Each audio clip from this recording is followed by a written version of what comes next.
Tengah awal yang baru ini kita lihat rupiah dimulai di 2025 dari angka yang cukup tinggi yaitu di 16.200. Bahkan ini belum banyak berubah sejak kemarin begitu. Anda lihat seperti apa potensinya rupiah ini masih akan terus tertekan. Apa kita tahu juga dari global ini banyak sekali sentimen-sentimen negatif yang berpotensi untuk membawa dana asing keluar dari Indonesia. Ya betul, memang kalau kita perhatikan, jadi gini, sebelum memasuki 2025 ini, jadi kalau kita bicara tanggal 31 Desember tahun kemarin, itu kita perhatikan memang 2 hari beruntun itu rupiah ada mengalami penguatan. Makanya kalau kita cermati di akhir closing 31 Desember 2024 itu di 16.090, menguat sekitar 0,25% seingat saya. Kemudian memasuki 2025 ini Januari awal, ya hari Kamis, hari Jumat ini terlihat memang ada mengalami depresiasi untuk rupiah itu sendiri. Kita perhatikan alasannya kenapa, kembali lagi ini kelihatannya memang eksternal faktornya begitu dominan ya. Kalau kita perhatikan memang DXY atau indeks dolar USD sendiri ini sudah bergerak di atas angka 109 bahkan tadi ya. Terkhusus untuk kemarin ya, jadi kalau kita bicara soal penutupan perdagangan kemarin itu DXY naiknya cukup kencang. Dari sekitar 108-an ke 109-an.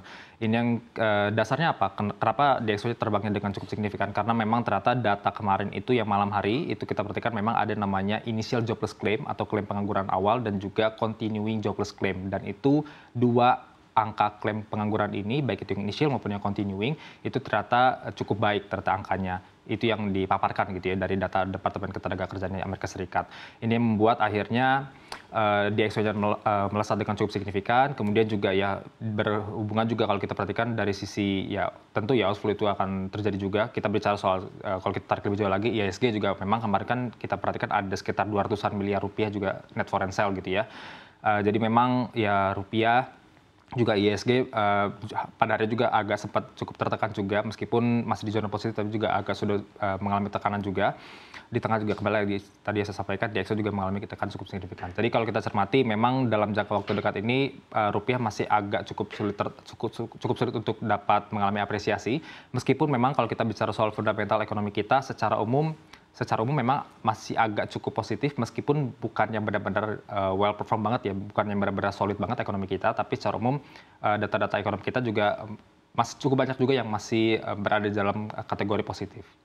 Baik, di tengah pelemahan rupiah ataupun mungkin kurs yang ada di emerging markets karena menguatnya di XY, ini kita tahu juga kebijakan moneter baik itu dari Bank Amerika Serikat The Fed ataupun dari Bank Sentral Indonesia BI ini juga biasanya menjadi salah satu penguat rupiah begitu ya. Tapi dengan adanya banyak sentimen yang mengelilingi ini, apakah menurut Anda kebijakan moneter ini masih akan signifikan mempengaruhi pergerakan kurs?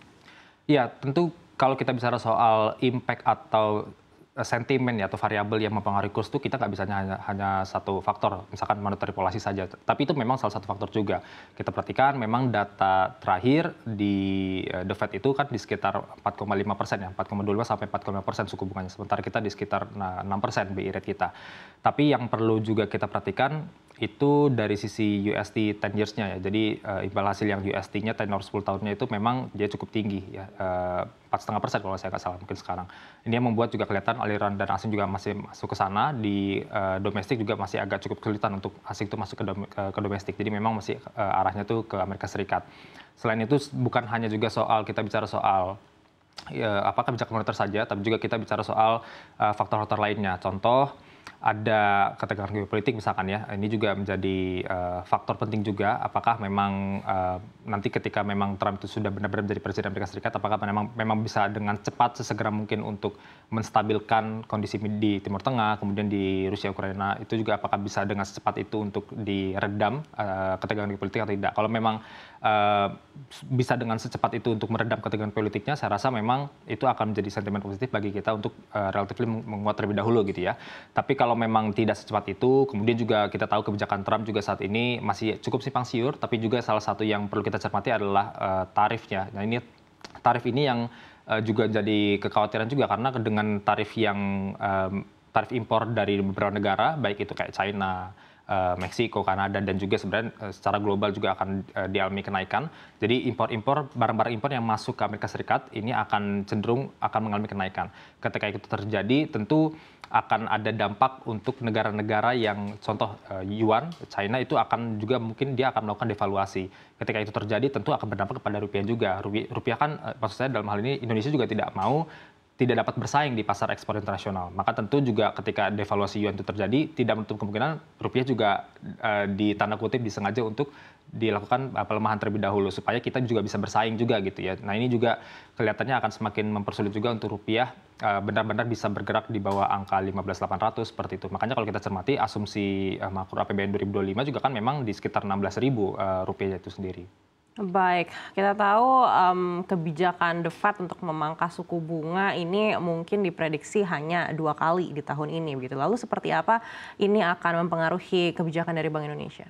Untuk sejauh ini memang awal itu kan kalau kita bicara di Summary Economic Projections atau SEP September 2024 itu The Fed menyampaikan 100 bips untuk tahun 2025 cut rate-nya, tapi ternyata di Desember kemarin hanya 50 bips.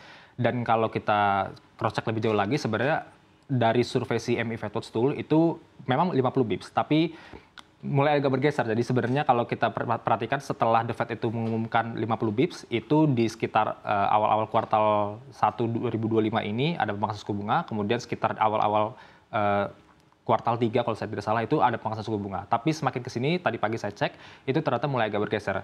Tetap 50 bips proyeksi dari pelaku pasar, tapi mulai semakin bergeser. Jadi yang awalnya itu di kuartal 1 dan kuartal 3 2025, saat ini kuartal 1 dan kuartal 4 atau Desember 2025. Jadi memang sudah, artinya kan dengan kata lain, kalau di kuartal 1 itu pemangkasan suku bunga The Fed, kemudian ditahannya panjang nih, sampai di Desember baru cut rate lagi. Itu adalah ekspektasi pelaku pasar. Jadi sudah mulai bergeser. Jadi kelihatannya memang 50 basis point kelihatan itu yang paling besar kemungkinannya ya. Jadi kelihatannya antara 50 atau 25 atau mungkin tidak sama sekali ya. Jadi kelihatannya kalau probabilitas untuk mangkas suku bunga di atas 50 bips kelihatannya agak cukup kecil kemungkinannya. Itu satu. Kedua, impact terhadap BI rate sendiri seperti apa? Kelihatannya juga dengan kondisi rupiah yang saat ini terus tertekan dan saat ini informasinya adalah kemungkinan kalau kita mengacu ke asumsi makro APBN kelihatannya juga 16.000 ini menjadi area yang sweet spot dan akhirnya potensi untuk BI memangkas let's say 50 bips atau even more than 50 bips kelihatannya akan cukup sulit. Jadi I think mungkin untuk saat ini dengan data-data yang ada saat ini rupiah melemah dan lain sebagainya kelihatannya mungkin 25 bips ya untuk saat ini kemungkinan pemangkasan suku bunga atau kalau ternyata memang rupiahnya ternyata overshoot ke 16.400, 16.500 kelihatannya akan cukup sulit untuk BI memangkas suku bunga dalam jangka waktu dekat.